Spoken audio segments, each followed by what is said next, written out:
got a pen ready. I got to look See, at it. we'll go green first because I'm not ready for you to see purple yet. Like, I'm not ready for you to slam your head. Like, why are you doing this?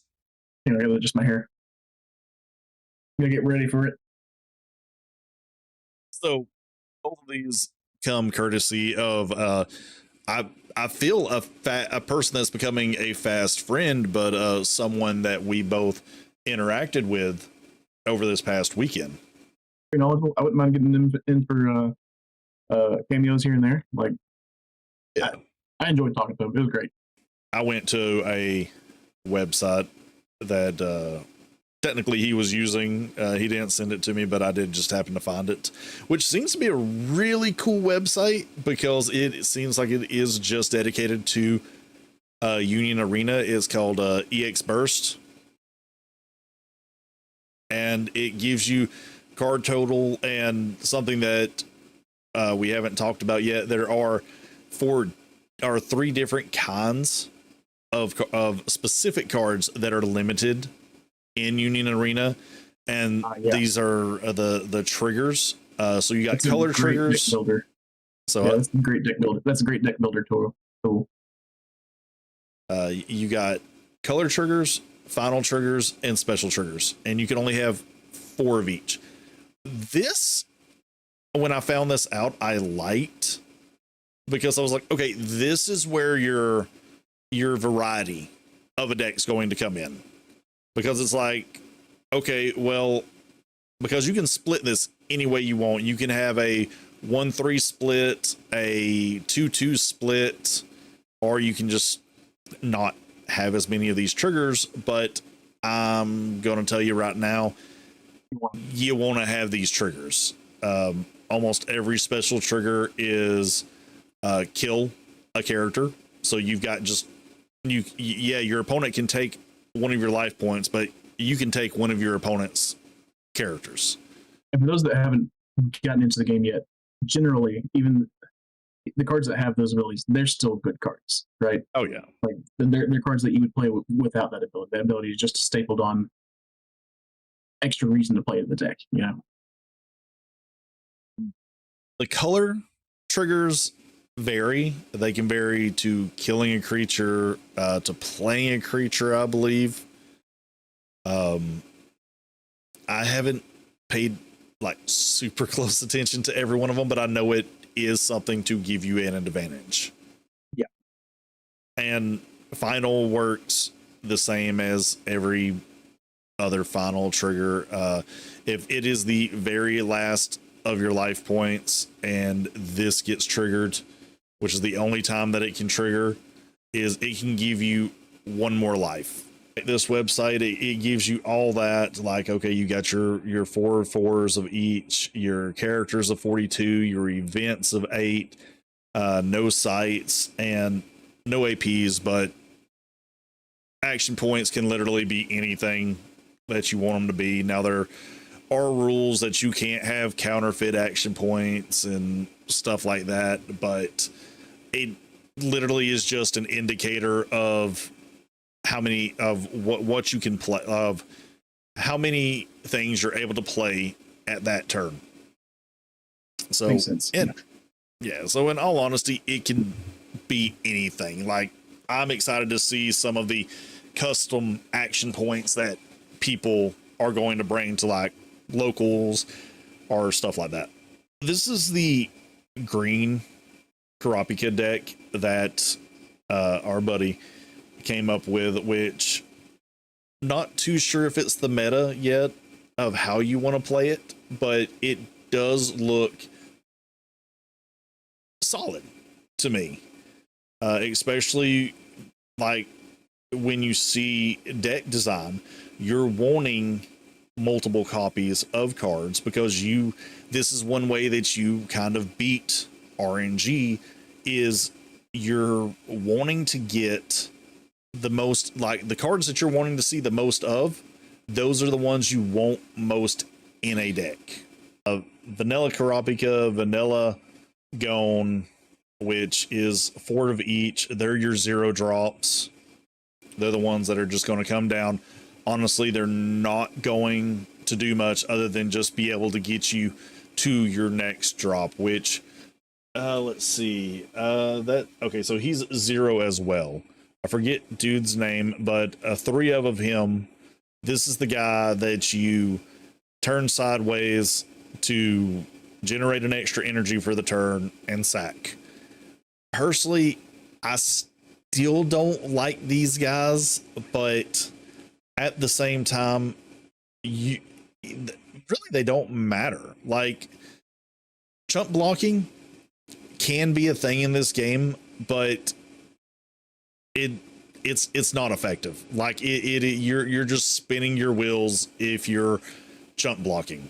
And in my experience, late game, those chump blockers still get you hurt because later game your opponent's playing larger things that even if you block with something, it's got impact. It's got some kind of it's got snipe. There's something that it's going to do that's going to cause you some heartburn. So, but I mean, I do like the idea of Fast Minute, especially if from what I remember, the Kurapika deck it cares about having 6, right? If you're still playing with that kind of mechanic.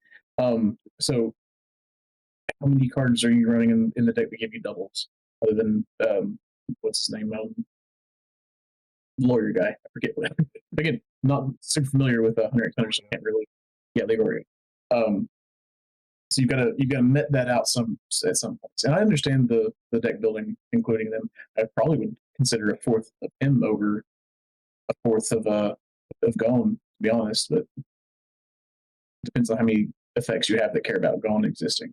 And it feels wrong, right? Like you're pumping an energy, having a character that pumps an energy but kills itself at the end of turn. You're playing a character and going back 1, but to get to 2, but then you can just play this character again. Something I like about the Oreo is he re-ups your when play triggers, and also if you've used the guy that temporarily gives you double energy, you can bounce. You can use the Oreo to bounce it back to your hand and never have to sacrifice it, so you never have to lose that mana.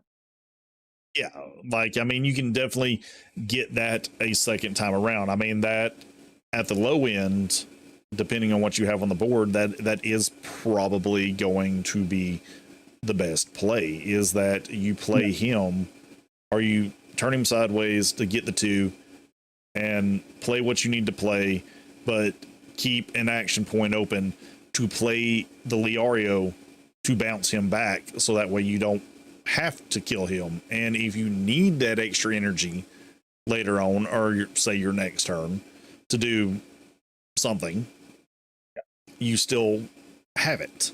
It seems it's got its purpose.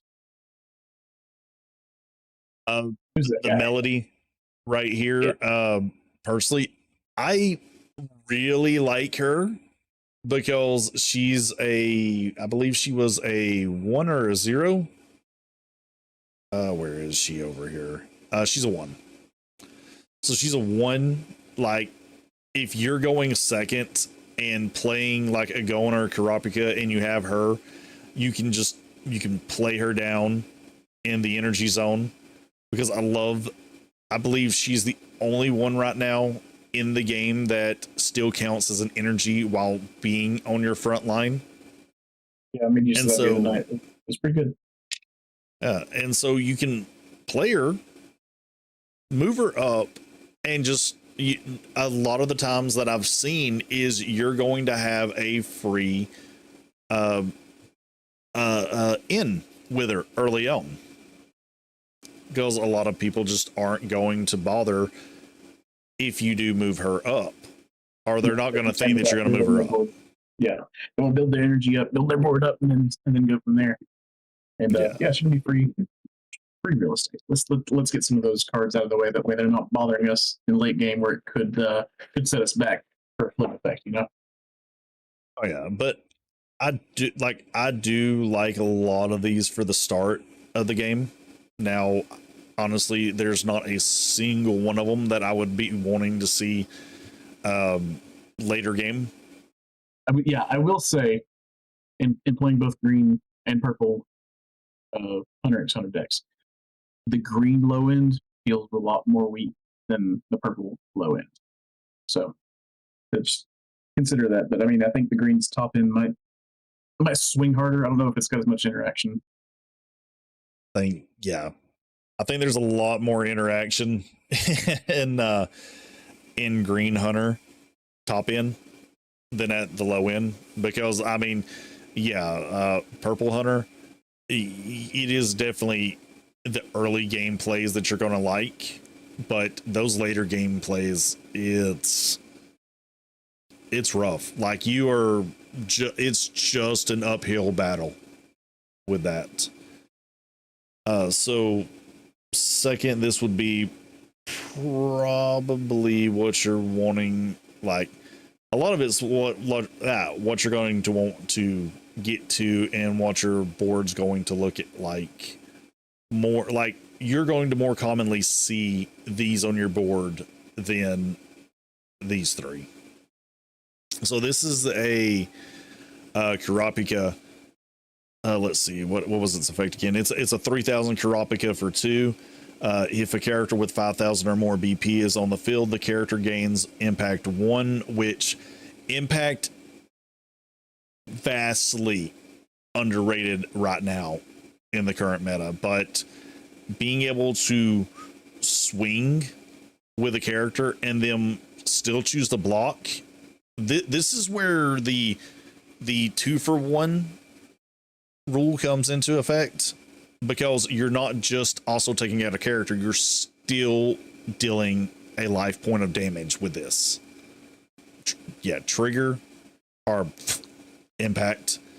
Impact is a very powerful keyword to have, which there are several keywords for cards, but I think as of right now, impact and sniper are probably the most effective ones to have on a card. The one lets you push through the late game where everything's clogged, and so yeah, that's they can be fantastic.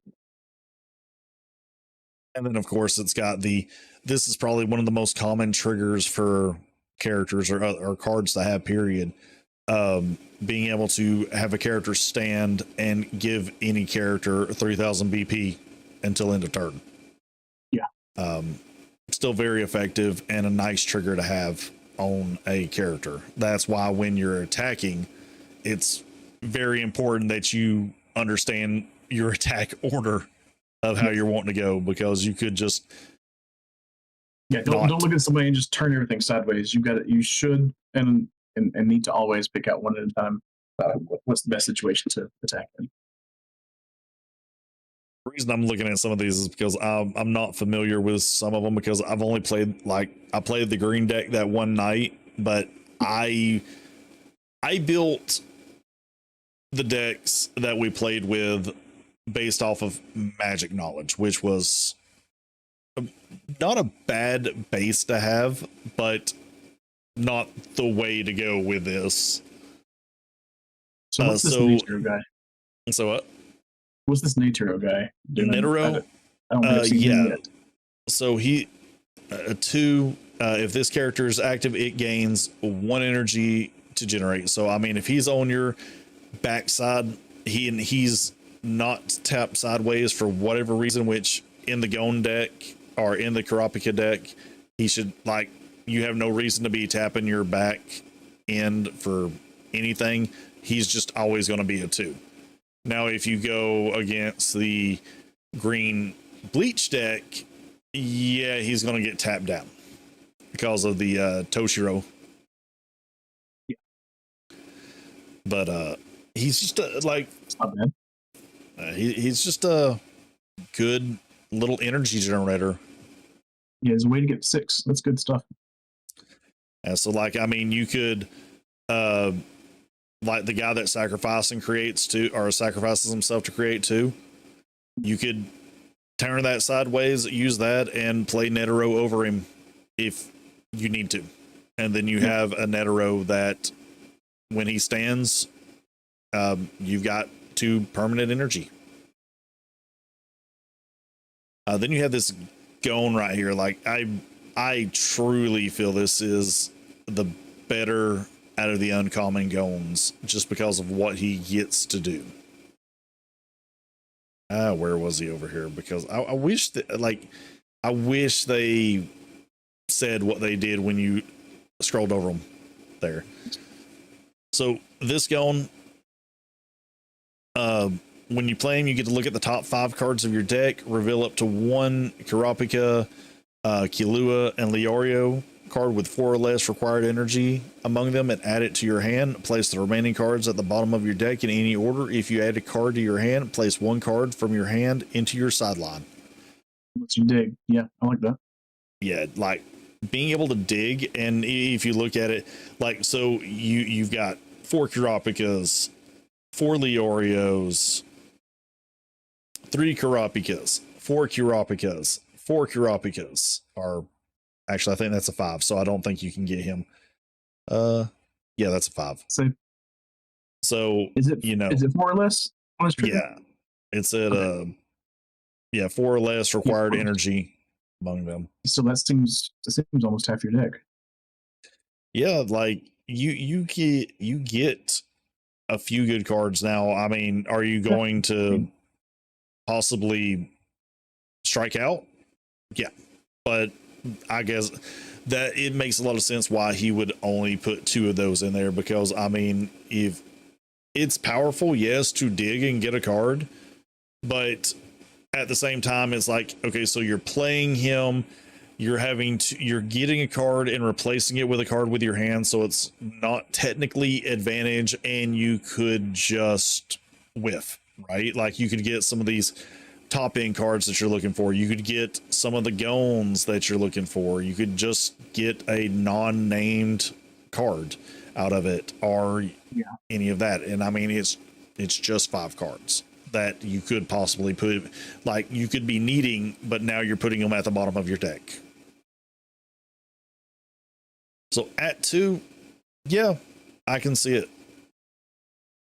And okay, so I know this Kurapika. This is the boosted Kurapika that if you have 6 or if you're able to make 6 energy, he gets 1,000 more attack.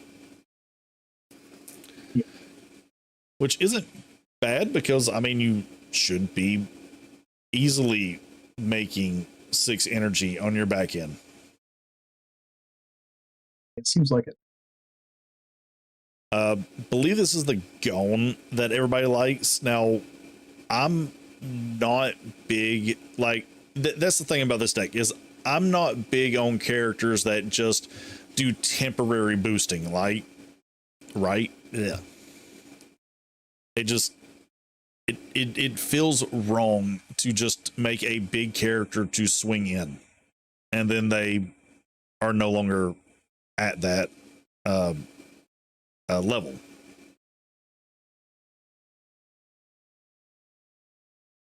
But it's a rated gone, so you've got a raid, which we're going to go over that effect in just a minute, because I feel raid is just not very clear. So when you raid, you have to have another gone character on the board to be able to raid to get the effect. And raid, basically, if you've got a rested gone that you've either played that turn or rested it for whatever reason, you can raid them and they are now in attack, and you can move them to the front line outside of the normal moving phase. Yeah.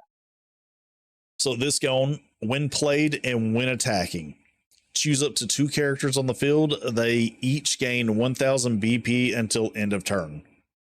So probably the best when you initially play him, because when you initially play him, 2 characters get 1,000 BP. And then, since, like I said, with raid, you can attack with them automatically. You attack, you get two more characters get another 1,000 BP. So technically, you can give your entire front line, if you have the option, 1,000 extra BP to be able to swing in, or you can give 2 characters 2,000 BP more to attack with. And because you have 4 of them, like if you want to do this one turn and do it another turn and do it another turn, you can. Slamming. Yeah, and at that point, it becomes very difficult to like actually come from behind. And if you're playing the Kurapika, like if you have multiple Kurapikas that have impact, it is now that you're just killing characters. Like, moving on to the top end, these top end Kurapikas are what you're really wanting to see. So if you have 6 or more energy generation, this character gains impact 1. That is what you're wanting to like. This is the Kurapika you're wanting to see. And this Kurapika will actually turn on this other Kurapika down here that I believe he got impact as well if you had a 1,000 or if you had a 5,000. Yeah. Yeah. Well, you need to do a little bit of finagling. It's helpful if you've got both going in a Kurapika out. So to pump one to fuel another Kurapika. But yeah, we're still in the same, of course. Yeah, 2 characters with impact is still very powerful. Plus, he gets his own abilities as well when played and when attacking. Look at the top card of your deck and then place it on the top or bottom of your deck. So you get to do deck filtering just for attacking with him. And I mean, pretty good. 5 for 4K. Yeah, that's good. But trigger color, play 1 green character card with 2 or less required energy and 1 AP cost from your hand to set active onto the field. I mean, not too bad if you ask me. So, I mean, I think this is the one that will probably finish off the game more often than not. Then you got this one of Gone. I'm actually not too familiar with it, but I'm pretty sure you can get this guy out of the starter deck. And you get 2 of him. So this Gone, 4,000 plus, raid, switch to active, may move to the front line, impact 1. Another character with impact. When played, all characters on your field gain 1,000 BP until end of turn. Seems fantastic. Yeah. I mean, what, you play him and he immediately gets to boost himself as well to 5K and he has impact 1. What's his energy cost? 5. 5 for 4. So that's just a little bit of just having a full energy board. Yeah, I mean, gonna look at the quadrants theory. He's not good when behind, other than being a really thick blocker. But if you're at parity, he's going to tip that scale, and if you're already ahead, he's going to close out the game. Yeah, having impact. He's forcing blocks, or he's forcing you to just not block him and block the other guys. And as much impact as you have in this deck, it's safe to say that it's not going to be a safe block either way. So you could either close out or get real close to closing it. I mean, it's just kind of silly, right? Like, so you've got 3 with impact here, 4 with impact here, and another with impact here.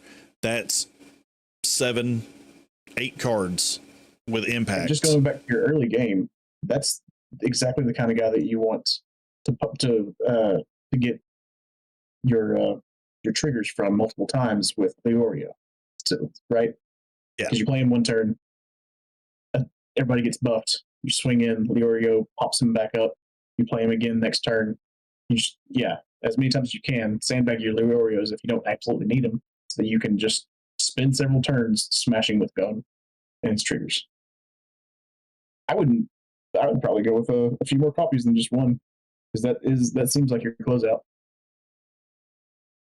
So is a Gone that needs to be rated. So I mean, I do get that. Plus, you have these others that so the impact is powerful, but I think what's keeping it behind is only, or why he kept it at 1 is only because you only get that 1000 BP trigger once, or effect once, when you initially play him. And then from then on, it's just a 4000 with impact, right? Yeah. So it is very powerful, but at the same time, this Gone that is always giving 2000 or 1000 for each one, that is also a 4000. Like, yeah, he's also a 4000, right? Yeah. So yeah, like this is a finisher or something to just put you ahead early game if you can get it to that, which you should be able to. But this one, I feel, or want to say, gives you more consistency than this one does. Then we have what people are saying is the Kurapika to be playing, and that's the 7-drop, which, yeah, there's only 2 arts for it, so you got this one and this one, okay, which is great. I mean, 5k on a character. There's literally not many people that start off at 5k in the game. At most, you're looking at 4 and 3,500.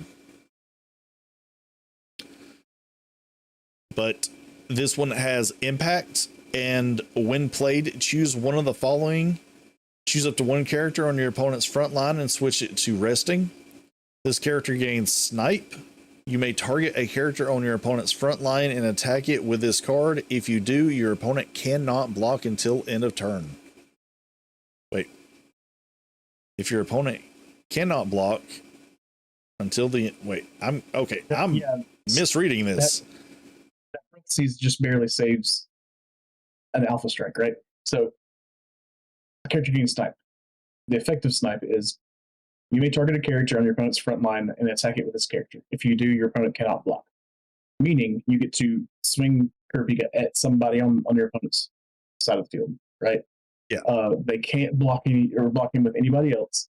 So that fight happens. If you win that fight, and you probably will because he's 5,000 power, he's got impact, so he's still going to probably do some damage to your opponent.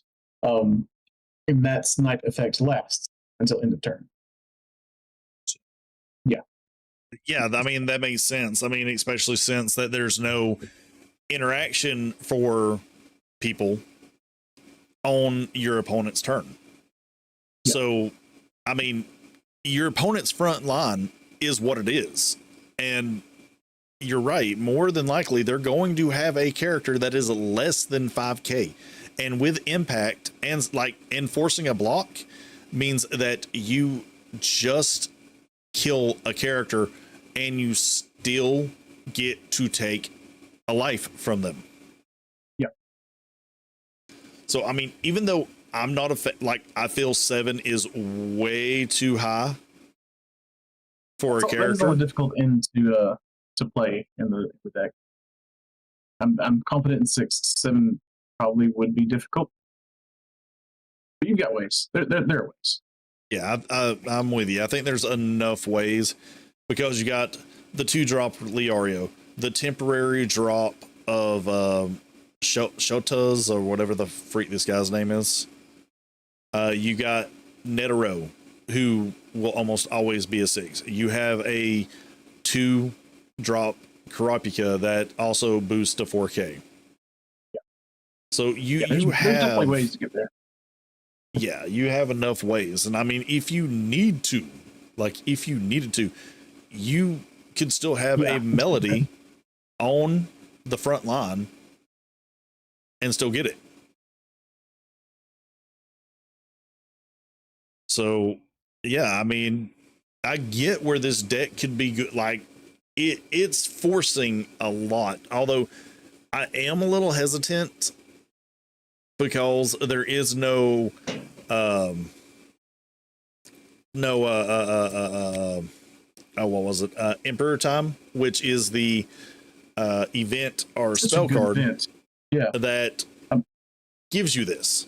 Like, it actually gives you this Kurapika's sniper ability. Yeah.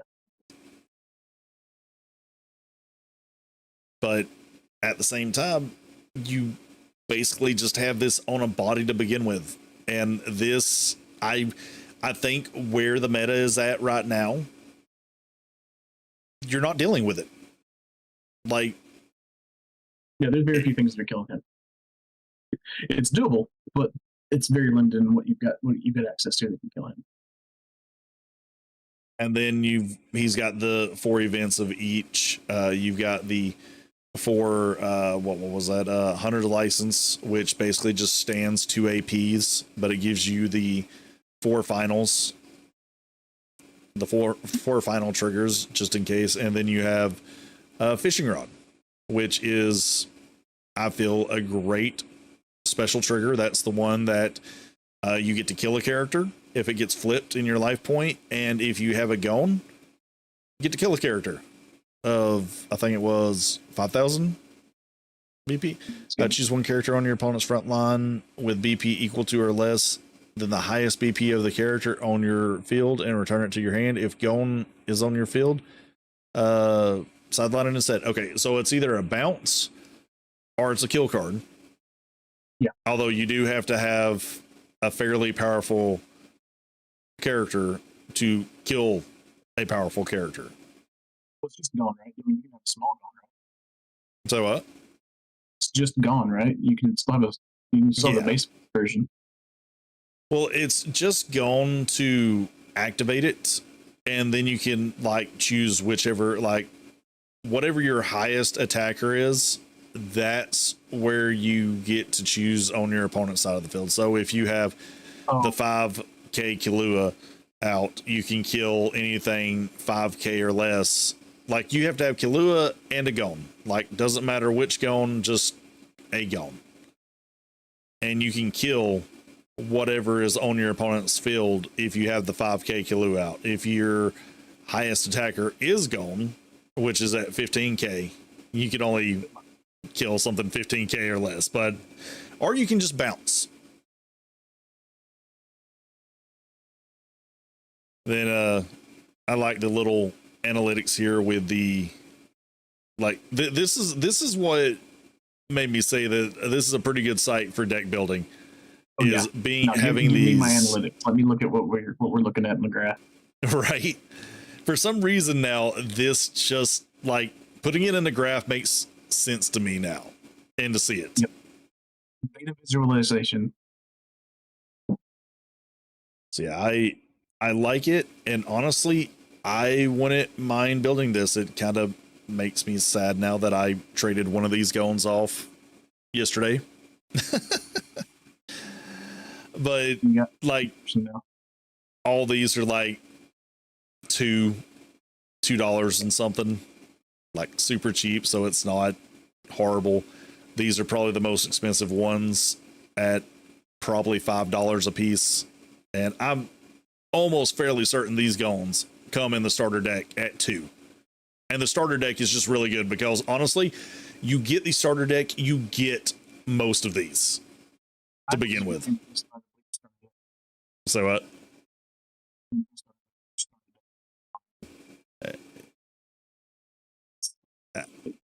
I can't hear you. When it gets the constrict. Sorry, I was really impressed by the Bleach starter deck that my daughter had picked up. It went against a constructed deck that we felt was pretty good, and it held its own decent enough. Yeah, and I think that's something positive to say about this game is when you can just pick up a $13 starter deck and you can hang with people that are building constructed decks. Yeah. So I know some people would see that as oh, well, then why would you ever buy the packs you know, I get that to a point, but at the same time, you want people to like. It's like you got to do a trade off, right? It's either you make a deck that people can buy and play, or you make everything constructed format. Because honestly, back in the day, there was no point to buy a Magic starter deck at all. No. I want to say up until about 2003, 2004, there was no reason to buy a Yu-Gi-Oh structure deck. And then they started actually making the decks playable to where, oh, you can just buy 3 of them, slam them together, and you have a competent deck that you can learn with. Yeah. So, yeah, like I would have to look at the starter deck construction, but and I mean most of these you can, even if you just bought a box, you'd get most of this out of the box with the exceptions of the big Gones, these Kaluas, and the top end Kalua. And you know, that's not putting that much money into it to have a competent deck to start with. So yeah, I mean, I like the construction of this. I'd like to build, like, make that green that we have myself and see how well it plays, because just looking at it, I think if you pilot it a certain way, and I think you will come out with more wins than losses. But now we're going to get to the purple deck that he sent.